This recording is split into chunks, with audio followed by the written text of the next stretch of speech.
Hello YouTube, this is a Naval. This is a reaction to America Obliterates half of Iran's Navy in 8 hours, Operation Praying Mantis by the fat Electrician. Now, I am testing a slightly updated setup, so I have no idea if this is going to work properly, so let's just hop right into what he has to say. Yes, the time that the U.S. Navy got upset and destroyed half of Iran's entire naval fleet in a single 8-hour workday.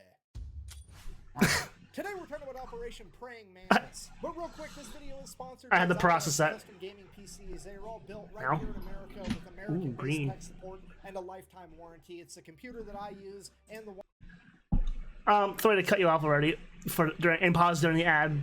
I've always wanted to do a case. If I was ever gonna do liquid cooled, I wanted to have a liquid that would be react to blacklight and have my case just have UV lights in it, so the liquid would just glow like a Fallout, like that Fallout nuclear green glow.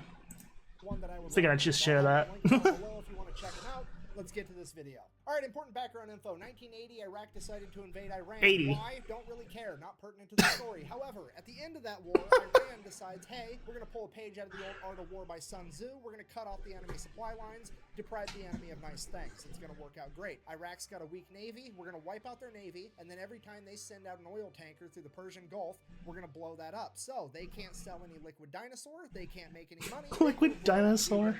Hooray. It's a solid plan. So they do exactly that. Then Kuwait comes out of left field and they're like, hey, we've been financially backing Iraq through this entire war for the past 7 years. We need to make sure they win so we can get our money back. So we're going to go ahead and let Iraq use our oil tankers to export oil. So Iran is like, well, that's an easy problem to solve. I'll just blow up all the Kuwaiti oil tankers as well, which is exactly what they do. But here's the catch. Kuwait at this point in time is like the one major exporter of oil that wasn't really part of OPEC, meaning that they were selling oil on the global market significantly cheaper than everybody else, driving down the entire oil market.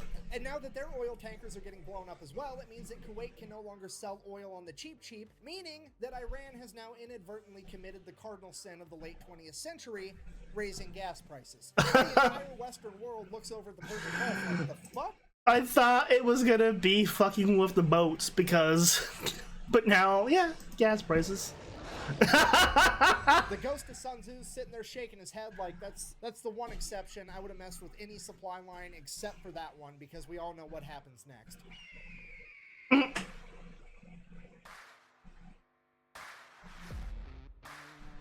Yeah, America then proceeds to assemble the largest naval convoy operation since World War II, send them into the Persian Gulf to protect Kuwaiti oil tankers. It is at this moment that Iran should have been like, well, that's unfortunate, time to figure out plan B. They're gonna fuck up the boats. Not going to work out. However, they decide that they're going to double down. What they're going to do is they're going to take a bunch of magnetic underwater mines, and they're just going to spread them out all over the Persian Gulf in international waters, and that's not going to have any consequences.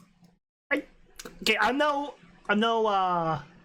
expert on this, but I'm pretty sure throwing mines out there in international water might be a tad illegal.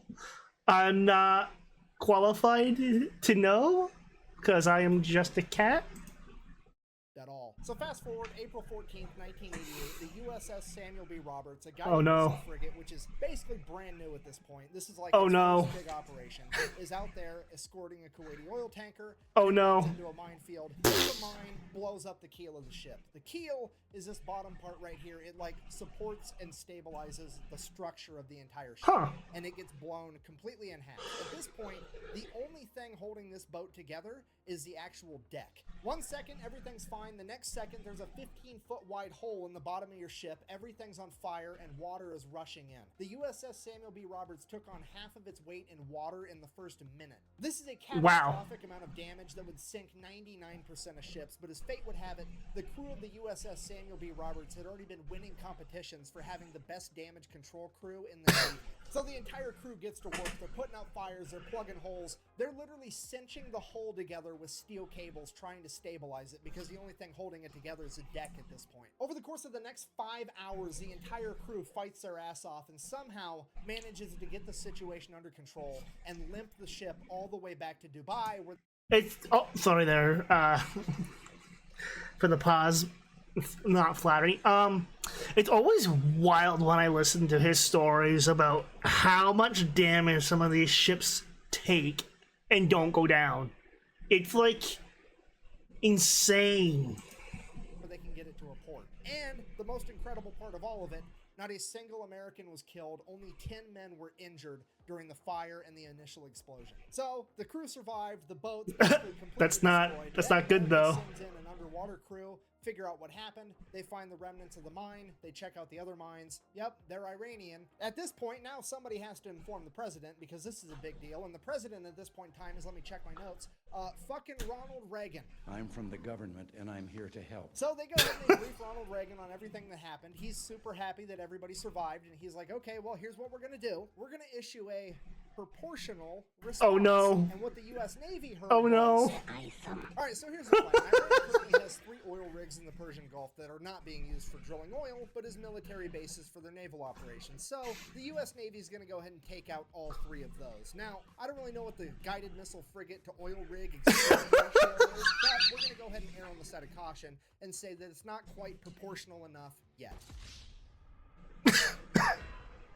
So Iran also really only has like 2 modern naval vessels. That's the Iranian frigate Sahand and the Iranian frigate Sabatland. They're going to go ahead and take out at least one of those, maybe both. We'll see how proportional they want to get. And then by the time they get all that done, that should be a nice 8-hour workday. It'll be time to clock out and go get some ice cream. So in order to get all this done by ice cream time, they're going to go ahead and establish 3 different surface attack groups. Each group is going to have 2 destroyers and 1 bonus ship. That bonus ship is either going to be an amphibious landing ship or a frigate. Either way, they're all going to be identified as Bravo, Charlie, and Delta. Bravo group is tasked with taking out 2 oil rigs. Charlie group is tasked with taking out the 1 remaining oil rig. And Delta's mission is to go hunt down those 2 frigates and take them out. And then, just for insurance purposes, we're also going to have the USS Enterprise parked right outside the Persian Gulf to provide air support, you know, in case we need it. So, April 18th, 1988, 4 days after the mining of the USS Samuel B. Roberts, Operation Praying Mantis goes into full swing, and Bravo Group shows up at their oil rig first. At which point, they radio over to the oil rig and inform them that they will be blowing it up in 5 minutes and that they should all leave. So, a bunch of people start leaving. They hop in tugboats and take off. Bravo Group, seeing that they're making an honest effort to actually evacuate, agrees to give them 15 more minutes. So, fast forward 20 minutes later, they send out another radio message, hey, time's up. They then fire the 5-inch guns right over the top of the oil rig with the rounds set to airburst, hopefully scaring off any stragglers. And it is at this point that some Iranian military member decides that he is going to audition to be the main character of the story because he hops on a 23mm aircraft gun and opens fire on Bravo Group. And without skipping a beat, one of the 5-inch guns on one of the destroyers just goes, boom! Just fucking direct hit smokes this dude. Barely touches the rest of the oil rig. This guy definitely not the main character, but the silver lining, he at least made it into the credits as Bologna missed clutch. I'm just thinking of like the grunts in Halo there. They would make those mad dashes for those turret cannons in the first game there. And like, nah, bang. But holy crap. Now, obviously, I'm paraphrasing here, but at this point, Bravo Group radios over to the oil rig one last time, something along the lines of, hey, does anybody else need to find out what it's like to chew 5 gum? Or you fuckers ready to quit? The oil rig finally radios back and is like, yeah, please cease fire. We're going to leave. So all the Iranian military members leave. Bravo Group decides to open up on it for a little bit with the 5-inch guns before sending over a couple of Hueys full of Marines. The Marines hop out, place some demo charges, hop back on the helicopters, take off. The entire oil rig blows up, and already things are getting more proportional. Whenever I hear his stories in America going a proportional response, it's always crazy. Oil rig as well, and pretty much the exact same thing played out. The only differences were Charlie Group didn't have Marines to place the demo charges, they had Navy SEALs, and when the Iranians opened up with the 23mm anti-aircraft guns, they just decided to keep firing 5-inch shells at the oil platform until it burst into flames and burnt the entire thing to the ground. At which point, the commander of the destroyer kind of looks over at the Navy SEALs and is like, sorry, I guess you guys get to sit this one out. Oh, mission got canceled? Good. And while all that Bravo group's already making their way over to the third oil rig, at which point they pick up something on radar, and it's definitely another enemy ship headed right towards them. And at this point, you have to remember, this is the late 1980s. None of the American sailors have seen naval warfare on this scale. The pucker factor is on. They are getting harpoon missiles ready, and they are about to get in like one of the biggest naval fights since World War II. At which point, whoever's in charge of Bravo group decides to take a deep breath, and they're like, okay, let's send up a helicopter real quick just to verify that it's actually an enemy ship. So the helicopter goes up, radios back to Bravo group. It's definitely a warship, but it's a Soviet destroyer. At which point everybody's like, what? What is happening? Right? Why is... So they radio over to this Russian destroyer, and they're like, what are your intentions? And the Russian commander radios back in broken English. I swear to God. Come on. I'm just here to take pictures. Every single chance I get, but this time around I gotta give it to them. These guys know how to party. Just rolling into the middle of the largest naval operation since World War II, eat popcorn and watch. At this point, Iran finally figures out that there's something going on, but they don't know so they begin attacking any ship they can find. The first ship they found was a civilian cargo ship called the Willie Tide that they begin attacking with bog hammer style speedboats. So the Willie Tide radios for help. The USS Enterprise responds by sending up a bunch of A6 intruders as well as F-14 Tomcats. The A6 intruders show up, start dropping cluster bombs. They end up hitting one of the speedboats and scattering the rest. The civilian cargo ship is saved. Hooray! Cutting back to Charlie Group. Now there's an Iranian fast attack ship coming right at them. So they radio over like, hey, yeah, we're kind of going around blowing up all your stuff, but also we've got a very specific list. You're not on it, so how about you just go away and we'll it's not going to. The Iranian fast attack ship messages back, sounds good, we'll do that. And then they just keep driving towards them. And then this Iranian fast attack ship gets within like 15 miles of Charlie Group, which is like point blank range for a naval battle. Charlie Group radios again, dude, what are you doing? To which they respond, I'm following orders. And then they proceeded to lock their radar on Charlie Group, which Charlie Group can see. At which point Charlie Group immediately launches 5 missiles directly at the Iranian vessel. The Iranian vessel fires a harpoon missile back at Charlie Group. Both groups now have missiles in the air screaming towards one another. The Americans launch countermeasures, shooting up chaff rockets that end up catching the harpoon missile, detonating it in midair. The Iranian vessel, on the other hand, did not have any countermeasures capable. I'm not gonna lie, I have never heard of a chaff rocket until now. I'm guessing it's something that, like, puts debris up in the air to help detonate the enemy's thing. The enemy rocket. I am no by any means knowledgeable much in naval. I don't even know the ship classes, so. Stopping the newer technology behind the American missiles, and it would end up getting sunk pretty much immediately. Then, before anybody can really even fully digest what just happened, radar picks up 3 Iranian F-4s screaming towards Charlie Group. Charlie Group then turns, fires a bunch of surface-to-air missiles at the F-4s. The F-4s see them coming. They're like, oh shit. They pop a U-turn and try to outrun. F-4s, while they are extremely fast, can't outrun missiles, so one of the missiles ends up blowing a wing off one of the F-4s. Now America has taken out an entire naval vessel and an F-4 that they did not plan on taking out, and it's throwing off all of our proportions. And because of that, the leadership orders Bravo Group to stand down. We're not going to go take out that third oil rig. And right as soon as that order gets given out, Delta Group chimes in and is like, hey, we found that frigate we were looking for. So now nobody knows what to do, because on one hand, things are already getting out of control, but on the other hand, we really want to take out these frigates. So American leadership decides, well, we might not even have to make a hard decision. Maybe that's not even the frigate and the radar's wrong. Why don't you go ahead and send a couple A6 intruders over, do a flyby. They can verify that it's actually this new modern frigate, and if it is, we'll make a decision from there. Or so they thought, because the A6 pilots are about to decide that they are, in fact, the main characters of the story. You see, the USS Enterprise and its aircraft aren't really supposed to be doing a whole lot. They're more or less just there for insurance. In fact, they're only allowed to engage the enemy under one of 2 conditions. One, the President of the United States signs off on it, which is actually what happened with the speedboats earlier.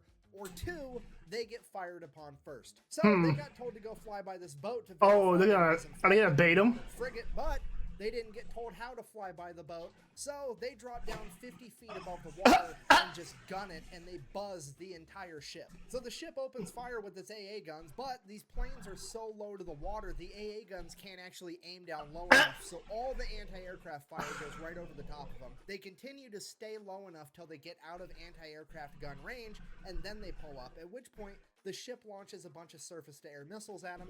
They drop chaff as a countermeasure, takes care of those, no big deal. They then go around, do a U-turn, send a radio message to this frigate, "I'm going to sink you now." Which they can now legally do, because remember, the ship They were fired upon them. First. Yep. One of the classic blunders. So the A6 fires an anti-ship harpoon missile, and the second they pull the trigger on that, the fire control team from the USS Enterprise is like, "What the fuck are you doing? You're not supposed to be killing things yet." And the A6s are like, "Look, they fired at us first. Them's the rules." And the USS Enterprise is like, "Holy shit, okay, I guess. Let them have it." Then the harpoon missile finally makes impact. It's a bullseye. The A6s do a U-turn, go, drop another 500-pound laser-guided bomb right through the deck of this frigate, fly past it, do another U-turn, come back, drop a 1,000-pound bomb on it. Then they radio over to the Enterprise and like, "Yeah, it's definitely going to sink. We're going to head back." So the A6s take off, headed back to the Enterprise, and like 5 minutes later, Delta Group shows up with their warships and begin firing on the already sinking frigate. They hit the magazine, the frigate explodes, rapidly sinks to the ocean floor. At this point, naval leadership is like, "Okay, Jesus Christ, everybody stop killing things. We need to figure out what all happened. We got to keep this proportional, remember." So they start radioing back and forth. Everybody's figuring out I just finished playing like Grand Theft Auto 4 again and started playing another game just like it, so these proportional screens are just giving me a nice chuckle. what everybody did, if anybody's hurt, what's going on, the whole story. And then as the A6s are making their way back to the USS Enterprise, guess what they happen to fly past? The other modern frigate. So oh no. The entire US Navy's looking at this last frigate like SpongeBob looking at a jug of water. I don't need it. But also, like, realistically speaking, the A6s are pretty much out of ammunition. The only thing they have left are 2,000-pound bombs, and those just aren't going to be enough by themselves without a harpoon missile to take down this ship anyways, so they really are just going to fly by and verify that it's the modern frigate. So the A6 intruders go ahead, they do their flyby. It is in fact the new frigate that they thought it was, and it does in fact open fire on the A6s. A6s make it out completely unscathed, at which point they pop a U-turn, and one of the A6 pilots is like, It's the bullseye womp rats in my T-16. So the A6 pulls up, gaining altitude, and then dives down, aims its nose right at the frigate at like a 35-degree angle. They're doing a good old-fashioned dive bombing run like it's fucking World War II. The AA guns start firing, there's bullets whizzing past the plane, but they're committed now. They're closing in, closing in. The bombardier behind the pilot lets the pilot know, "Hey, I'm locked on." At which point, bombs away, the pilot pulls up, and the bomb goes right down the fucking smokestack of this boat. Blows up, completely destroying the entire engine room. That frigate is now dead in the water with no power. The A6s go ahead and radio in that they have completely disabled this frigate, at which point the American leadership calls a complete ceasefire. We're gonna go ahead and let that frigate survive, get towed off, potentially be repaired. With the US Navy having effectively disabled or destroyed over half of Iran's functioning navy, the US military decides to call it a good day, ends Operation Praying Mantis. We all get to live happily ever after. Except, later that night, Iran decided that they wanted to fight a little bit more, and they launched a bunch of Silkworm anti-ship missiles at American vessels. Luckily, no American vessels were actually hit. However, this is now a huge political problem because America has been mad at the fact that Iran even had Silkworm missiles for years at this point, and the American government has made it very clear to Iran that if they ever used them, they would be going to war with America, period. That's set in stone. So the Reagan administration, to kick off World War III in the 1980s, reaches out to the Iranian government and is like, "Here's what's going to happen. You're going to go ahead and admit that that was an accident. I'm going to sweep it under the rug, and we're never going to talk about it again, because if this makes headline news and the American people find out, I'm going to have to get real proportional around here." So everyone's like, "Okay, fine, whatever. It was an accident. Let's sweep that whole thing under the rug. But I am still going to take America to international court to try to prove that it was a war crime to take out my oil rigs. That way I can get reparations and make America pay for it." So they go to international court, they lay out the case. The international court is looking at America like, "Okay, well, first of all, you're the fraction people. I don't know how you think that this is proportional, but it definitely wasn't." The fraction people. According to the Amity Act, you absolutely should not have attacked their oil rigs. This is probably a war crime. At which point the representative for America is like, well, actually, if you read the Amity Treaty between Iran and the United States, it only talks about ships and boats. It don't say shit about oil rigs, meaning I wasn't obligated to not attack those oil rigs, at which point the court America always reading between those fine lines to find that legal loophole. is like, hold on.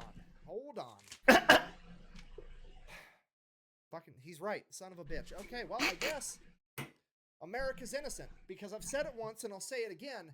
It's never a war crime the first time. And now for the other part of the story. America now proceeds to go over to Dubai, pick up what's left of the USS Samuel B. Roberts, tow it all the way back to Maine, then take the ship out of the water, get it in dry dock, cut out the entire damaged section of the ship, including the engine compartment, build another module to fit in its place. This thing weighs like 300 tons. They jack it up, weld it right where it's at, get everything rehooked up, reconnected. This boat is back out on the ocean 1 year later on April 1st, 1989. Jeez. It then goes on to get recommissioned and serves in the Navy until 2015. I mean, wow. Battleship against America's gotta suck, right? Like, haha, I've sunk your frigate. And America's like, first of all, no you didn't. Second of all, fuck your entire Navy, as it picks up your board and just throws it at the wall. So in conclusion, if you do ever find yourself being the leader of a foreign nation one day, the best advice that I can possibly give you is A, do whatever you can to not raise gas prices, and B, whatever you do not fuck with America's boats. We do not like that shit. Thank you for watching. Best way to support the channel is like, comment, subscribe, maybe go buy some merch at thefatelectrician.com. Quack, bang, out.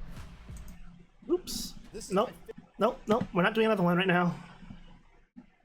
But, yeah, like, how many wars started over America's boats? That's all I want to know. Like, what's the actual tally there? Does someone have a tally number? Because I just think it would be interesting to see what's the actual number of how many times has America gone to war because somebody screwed with their boats. Anyways, that was fun. I'm not gonna react to this. I don't know what this one is, but I'll get around to, wow, an hour, almost an hour and a half. That is a long one. That's a hefty boy.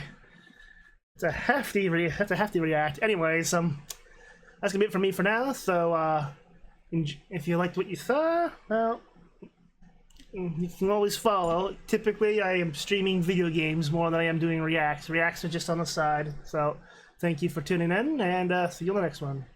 Bye.